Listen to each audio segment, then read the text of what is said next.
오늘의 말씀 요한복음 14장 25절에서 26절입니다. 내가 아직 너희와 함께 있어서 이 말을 너희에게 하였거니와 보혜사 곧 아버지께서 내 이름으로 보내실 성령 그가 너희에게 모든 것을 가르치고 내가 너희에게 말한 모든 것을 생각나게 하리라. 아멘. 우리는 2월 첫 주 주일 하나님 앞에 나와서 예배드리고 있습니다. 2월 첫 주, 2월 한 달 동안은 이제 저는 성령 하나님의 역사에 대해서 설교합니다.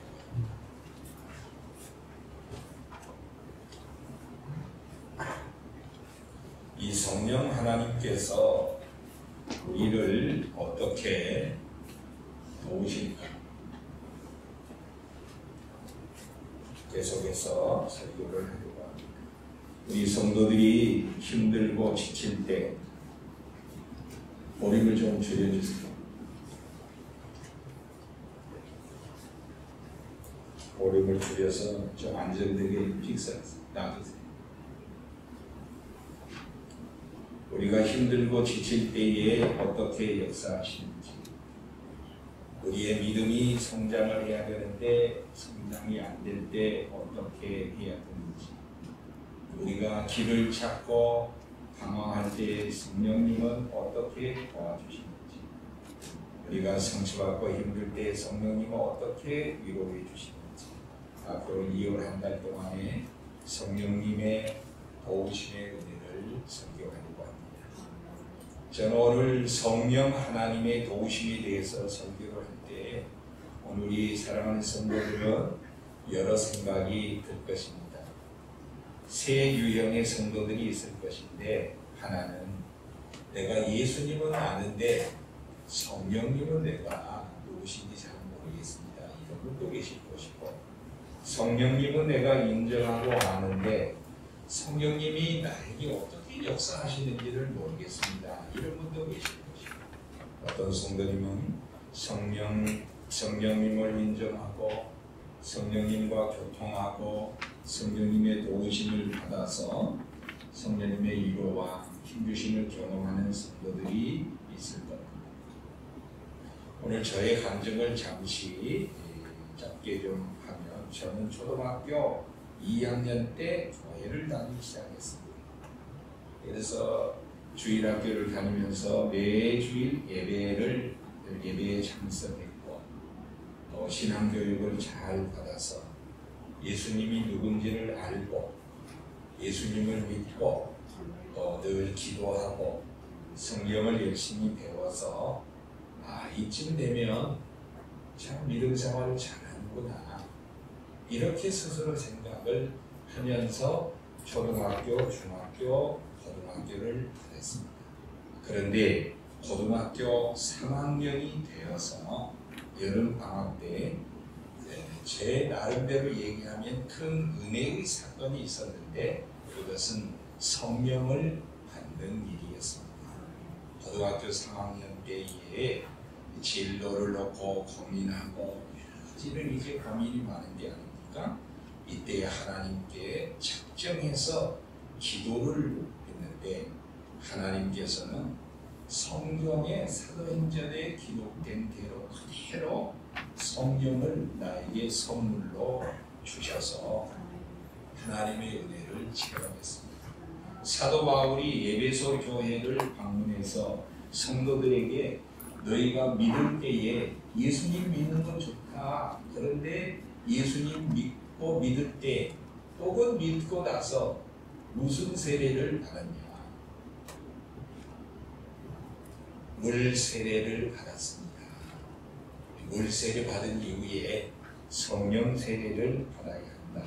성령을 받아야 한다.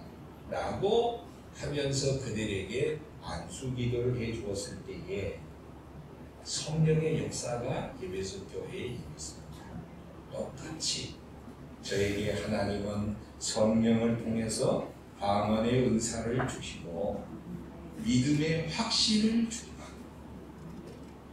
저는 세상에서 이런 기쁨도 있을까 할 정도로 하나님께서 큰 기쁨을, 내적인 성령의 기쁨을 주셨습니다. 온 세상을 다 가진 것처럼 하나님의 기쁨이 충만했습니다. 새벽에 누가복음을 강의하는데 새벽에 누가복음 말씀에 예수님은 성령으로 기뻐하셨다라는 말씀이 나오는데 딱 그 말씀이에요.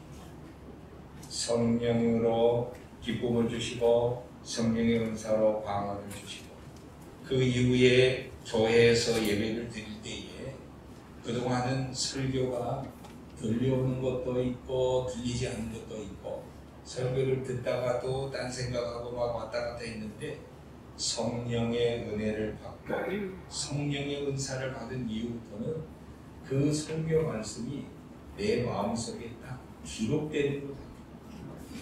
흡입이 되는 것 같아요. 진공청소기가 모든 걸 빨아들이는 것처럼 하나님의 말씀이 빨려들어 깨달아지는 거예요. 믿어지는 거예요.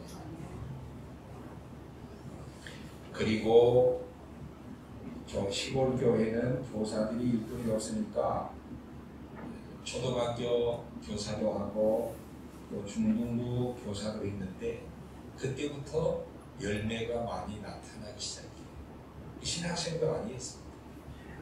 그런데 얘들이 막 늘어가고 얘들이 성장하고 내 자신도 믿음이 성장하고 성령 받기 전에는 분명히 예수님을 알고 믿고 구원의 확신이 있었지만은 그 안에 충만한 은혜는 없었는데 성령을 받고서부터는 믿음의 확신이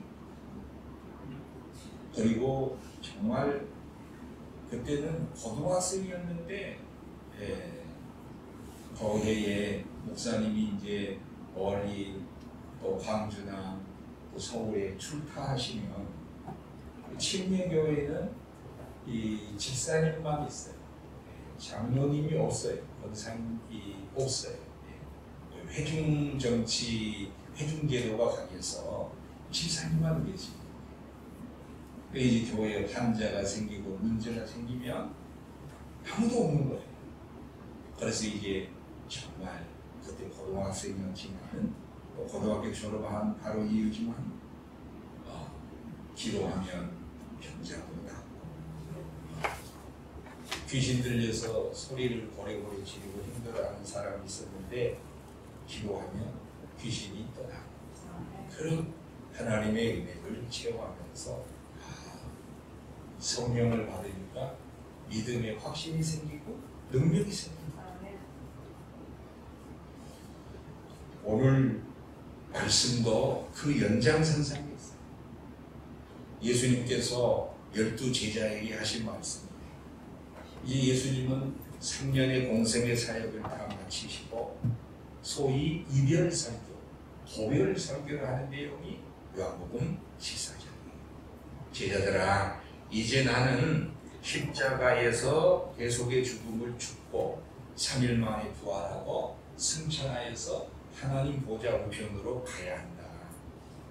그런데 영원히 이별하는 것이 아니라 내 대신 다른 하나님, 성령 하나님, 그 이름은 보혜사인데 그 보혜사 성령 하나님을 너희에게 보내주신 거다. 하늘에 계신 아버지께서 내 이름으로 이 보혜사 성령 하나님을 너희들에게 보내주실 거다.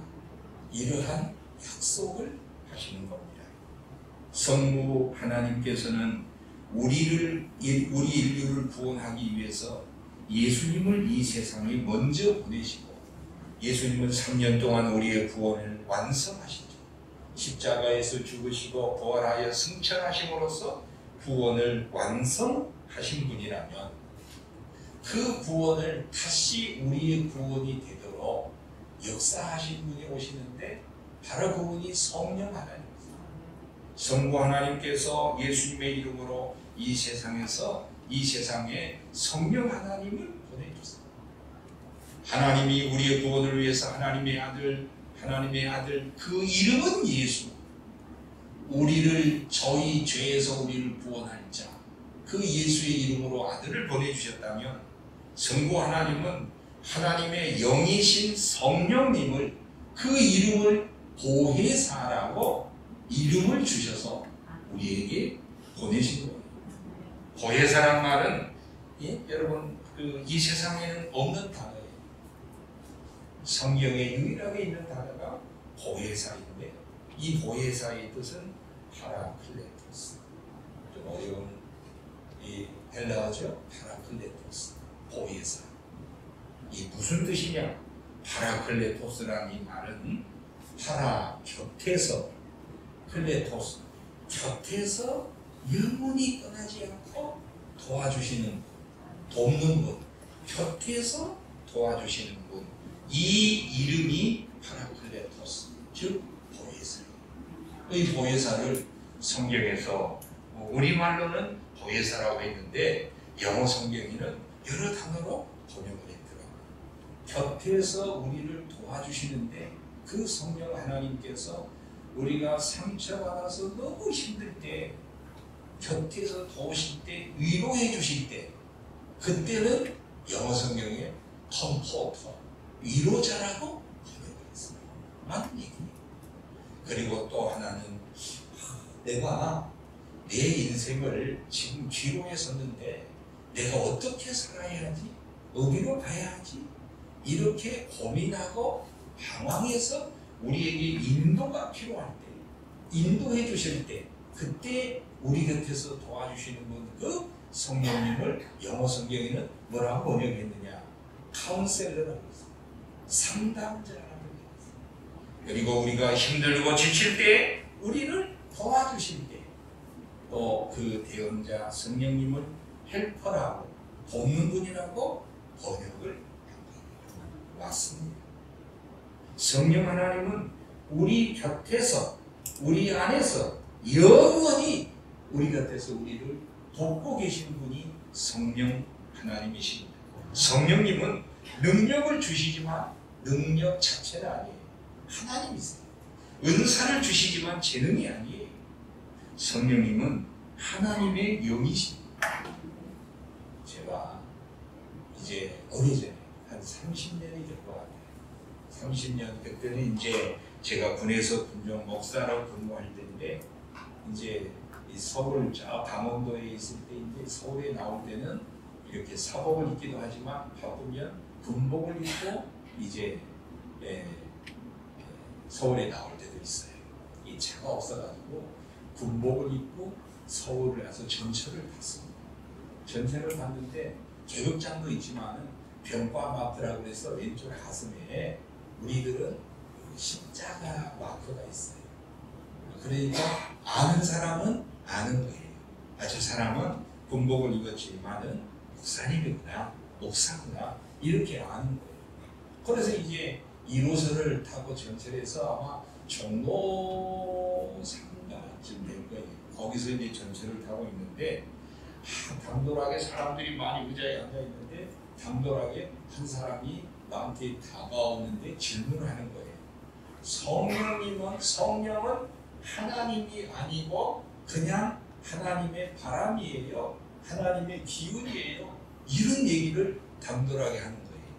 그러니까 여러분 많은 사람들이 다 이제 지켜보고 있잖아요. 성령은 하나님이 아니고 하나님의 바람 기운이에요. 그래서 히브리어에 루하우라고 했잖아요. 바람이에요. 이렇게 딱 질문을 하는데 여러분 사람들이 다 지켜보고 이거 순간 당황했어요. 순간 당황했는데 하나님이 말씀을 깨닫게 해주셨어요. 그래서 그분에게 그랬죠.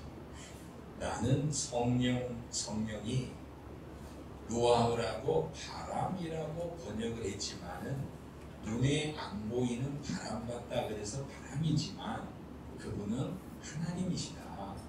내가 성경의 증거를 드리겠다 하고 사도행전 10장 38절 말씀을 딱 가지고 있는 성경을 펴서 보여줬어요.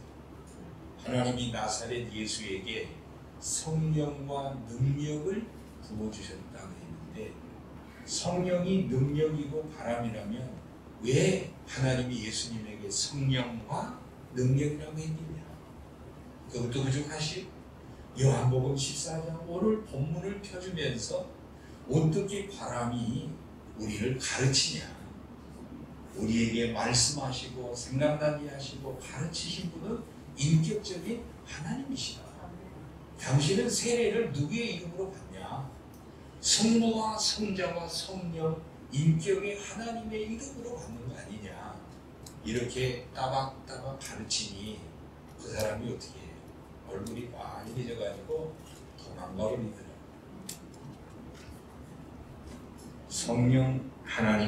성령님은 여러분 한 능력이 아니라 어떤 재능이 아니라 하나님의 기운이 아니라 성부 하나님 그리고 그의 아들 성자 예수님 그리고 하나님의 영 성령 하나님이신 것을 믿으시기를 바랍니다.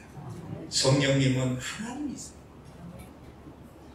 예수님이 이 세상에 오셨듯이 성령 하나님도 이 세상에 진리의 영으로 오셔서 우리를 진리로 인도하시고 진리를 깨닫게 하시고 그 진리를 깨달아서 예수 믿고 구원받도록 역사해 주신 분이 성령님이십니다.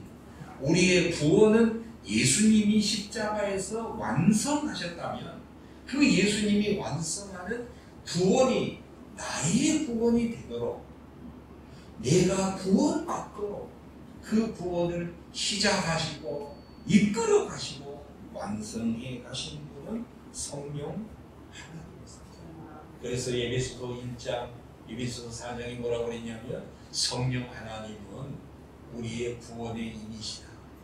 우리가 예수를 영접해서 하나님의 자녀가 되고 거듭나서 하나님의 자녀가 되면 성령님이 우리에게 너는 하나님의 자녀야 라고 도장을 찍는 거예요.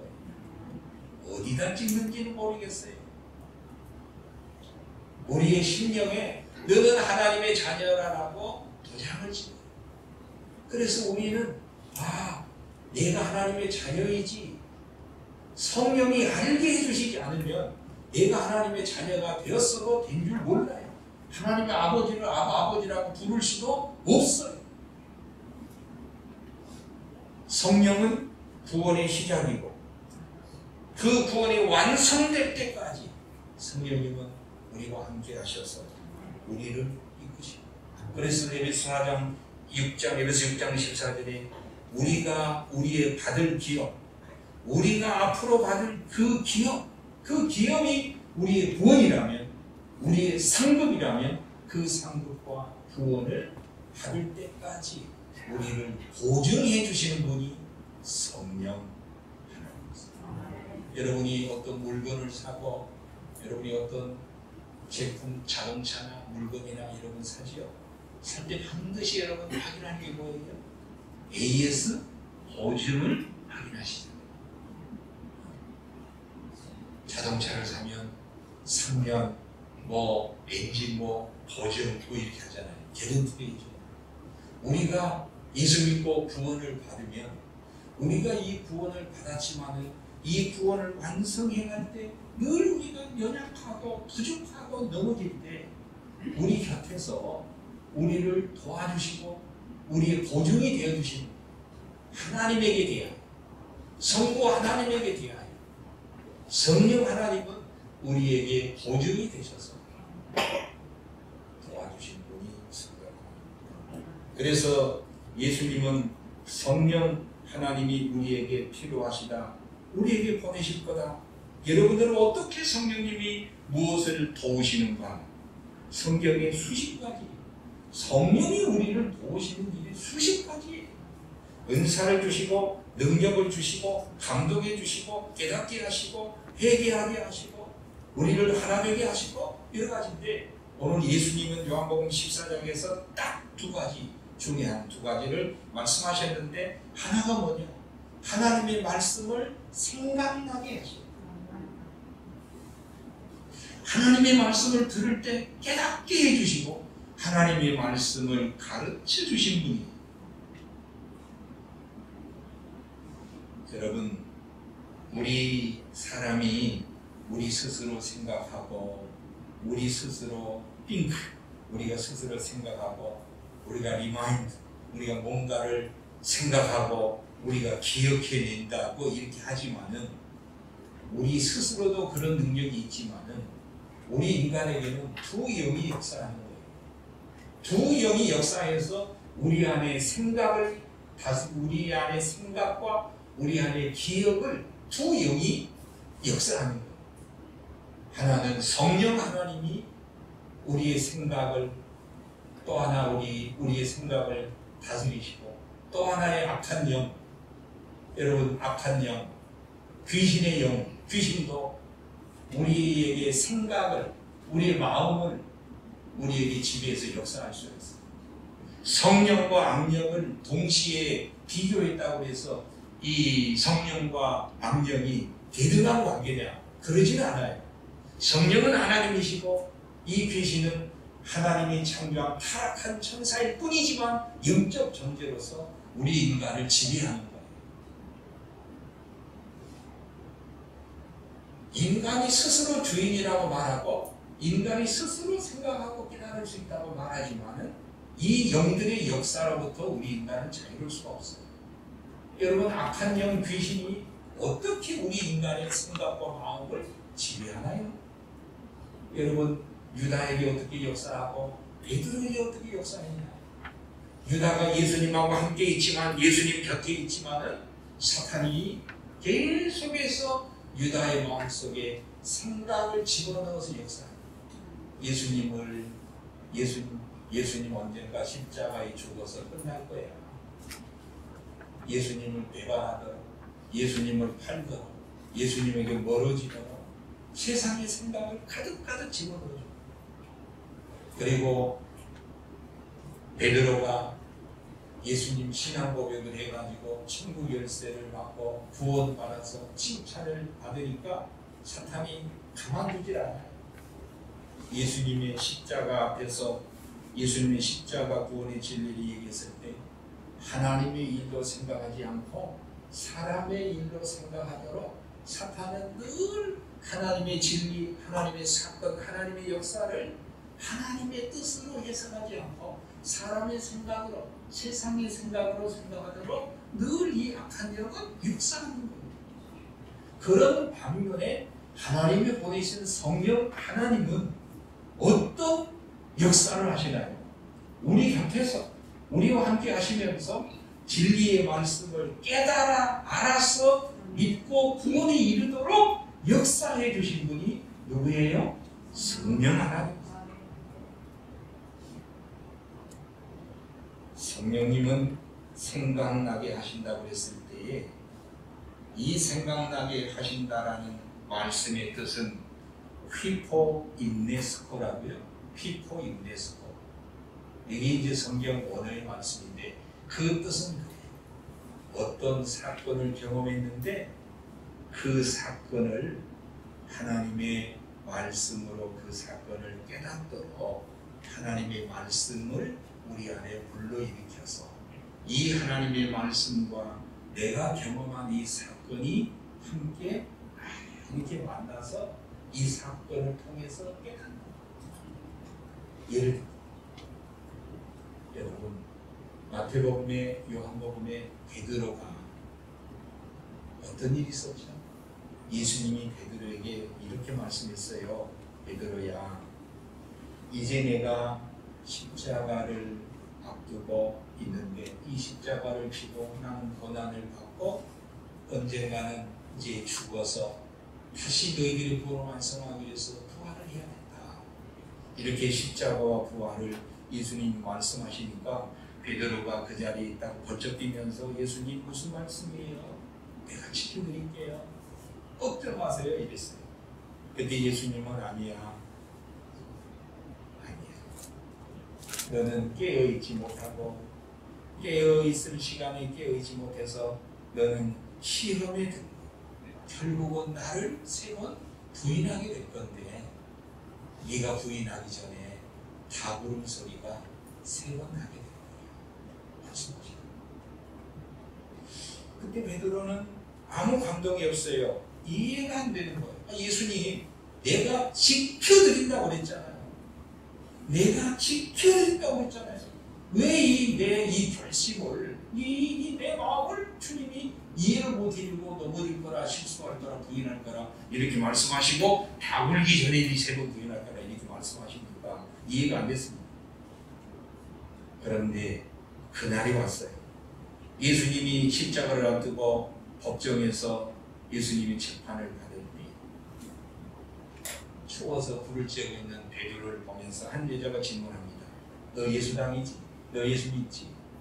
그러니까 베드로가 세 번이나 부인해요. 그때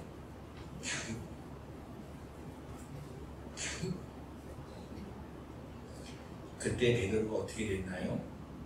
닭울음 소리를 들었어요. 닭울음 소리를 듣고 예수님의 말씀이 생각나서, 그렇지요?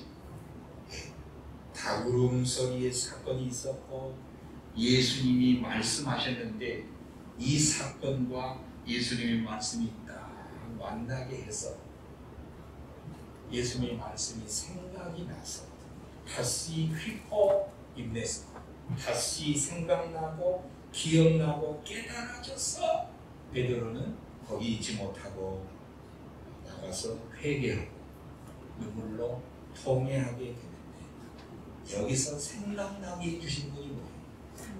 성령님이 역사하십니다.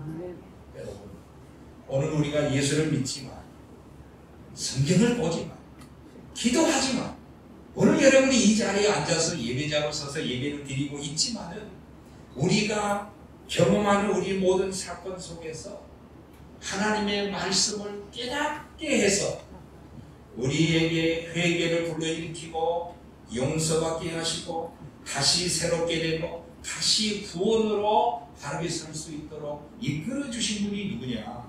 성령 하나님이십니다. 아멘. 그래서 사도 베드로는 베드로후서에서 베드로는 교회에 편지하기를, 성도 여러분, 내가 이 편지를 쓰는데, 이 성경을 쓰는데 왜 쓰느냐? 생각나게 하려고. 하나님의 말씀을 통해서 생각나게 하려고, 깨닫게 하려고 이 편지를 씁니다. 저는 지금 예배 시간에 설교하고 있고 여러분들은 설교를 듣는 청중인데, 여러분 마음속에 지금 여러 가지 설교를 들으면서 설교를 듣지만 여러 가지 생각이 떠오르고 여러 가지가 깨닫는 것은 각자 다 달라요. 이 성령님이 역사하시는 거예요. 이 설교를 들으면서 성령님은 지난 과거의 죄를 다시 상기해서 회개하게 하시고 또 이루어가게 하시고 도와주시고 깨닫게 해주시는 이 성령 하나님의 역사가 없이는 정말 우리는 설교를 들으면서도 소리만 들겠습니다. 다시 성경으로 돌아가서 요한복음 2장에 예수님께서 공생애를 시작하시면서 성전을 청결하게 합니다. 소위 무슨 얘기냐? 예수님께서는 성전에, 예루살렘 성전에 들어가니까 이 성전에서 어떤 사람은 제사를 드리기 위해서 제물을 준비하고, 어떤 분은 헌금을 하기 위해서 환전을 하고, 어떻게 보면 너무 사람들이 모아서 너무 열심히 하나님 앞에 제물 예배를 준비하고 제사를 준비하고 헌금을 준비하고, 그런데 예수님의 눈에는 어떻게 보이냐? 이것은 하나님이 보시는 진정한 예배가 아니야. 이 헌신은 진정한 헌신이 아니야. 하나님이 원하시는 진정한 예배, 진정한 기도, 이게 아니야. 사람들이 너무 자기 편리주의에 빠져서 인간의 종교적 열심히 치우쳐서 하나님을 위한다고 하지만은 하나님에게 너무 멀어진 예배가 된 거예요. 그래서 예수님은 뭐라고 말씀하셨냐? 거기서 하나님의 성전을 이렇게 오염시키면 되냐 하면서 예수님은 책상을 엎고 하면서 이거 다 가지고 가라 하면서 하신 말씀이 이 성전을 헐라 3일 만에 내가 다시 세운다. 이런 말씀을 하니까 거기 곁에 있던 사람이 도대체 무슨 미친 소리를 하나? 이 성전을 건축하기 위해서 40년 이상 걸렸는데 무슨 무너뜨리면 3일 만에 다시 세운다 하니까. 그리고 그 말씀을 듣는 제자들도 그럴듯해. 도대체 무슨 말이야? 그런데 시간이 흘렀어요. 예수님이 십자가에 죽으시고 3일 만에 다시 부활한 이후에 제자들은 이 성전을 헐라 3일 만에 일으키리라. 이 말은 성전 대신 예수님께서 십자가에 죽으시면 3일 만에 다시 살아난다는 이 말씀이었구나. 그리고 시편 69편 9절에 성전을 사모하는 열심이 하나님을 삼켜버렸다는 이 말씀이 이 사건이었구나 하고 요한복음이 뭐라고 그랬어요? 요한복음 2장에 생각났더라. 이렇게 생각나게 해주신 분이 누구라고요? 성령 하나님이시다. 사랑하는 성도 여러분, 그래서 여러분 이제 예수 믿으신다면, 예수님을 마음속에 모시고 산다면 동시에 여러분들은 성령님을 의지하고 성령님의 도우심을 간구해야 합니다. 기도하실 때도 성령의 도우심을 구하고 모든 일에 성령님을 생각하고 성령님을 의지해야 합니다. 제가 어제 이런 성령님은 우리에게 생각나게 해주시고 다시 기억나게 해주시고 다시 가르치신다 그러니까 어떤 학생이 정말 순수했던 학생이에요. 중고등부 아이들을 가르쳤을 때 전도사님 질문이 있어요. 뭐냐고. 성령님은 뭔가 우리에게 생각나게 하고 다시 기억나게 해주시고 가르치신다 그러면 내가 이 학교 시험 공부할 때 한번 공부한 거 있는데 그 공부한 것이 다시 딱 시험 보면 기억나게 해줄 수 있나요? 이런 질문을 하는 거예요. 그래서 제가 시험 볼 뻔했어요. 아니 지금 어떻게 답변해야 돼요? 근데 제가 이런 답변을 해주는 거예요. 네 믿음대로 된다. 네 믿음대로. 성령님은 진리의 말씀을 생각나게 하시고 진리의 말씀을 깨닫게 해주시는데 과연 우리 삶 속에서 우리가 경험하는 모든 일 속에서 성령님은 우리에게 가르치시고 생각나게 하실까? 그렇게도 생각하고 믿고 의지할 수도 있겠다. 그래서 그 학생에게 그렇게 순수한 마음을 격려해 준 적이 있습니다.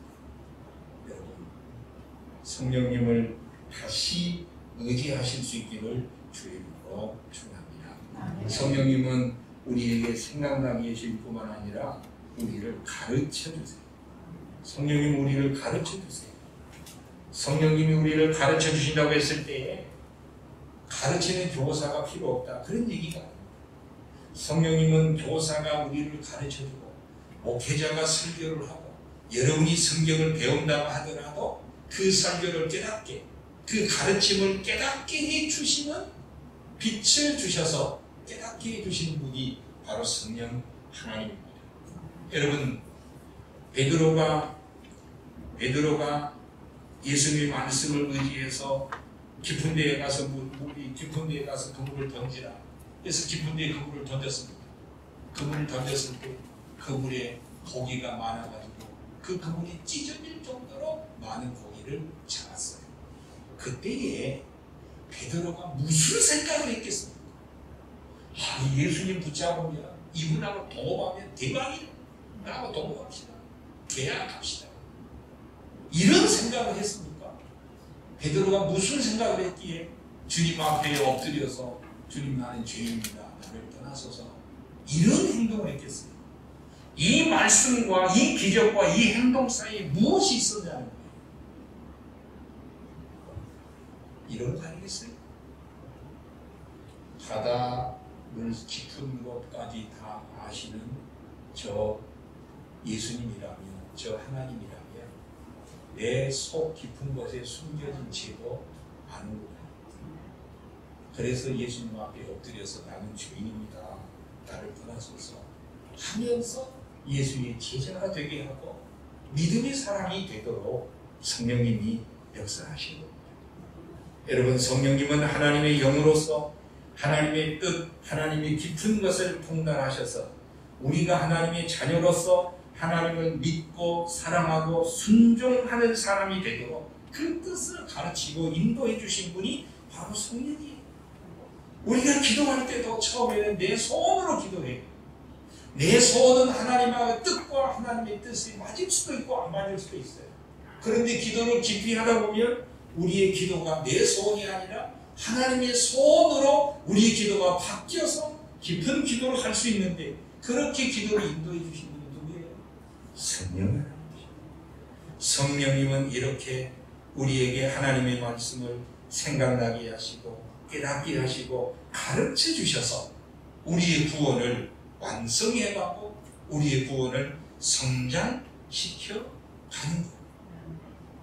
자, 이제 우리 사랑하는 성도 여러분들이 2월 한 달 동안의 성령님의 도우심의 역사를 배울 텐데, 이제 여러분들이 어떻게 해야 됩니까? 이미 성령 받으신 분은 성령 충만해서 성령님을 인정하고 성령님을 인정하고 성령의 도우심을 더 강구해야 돼요.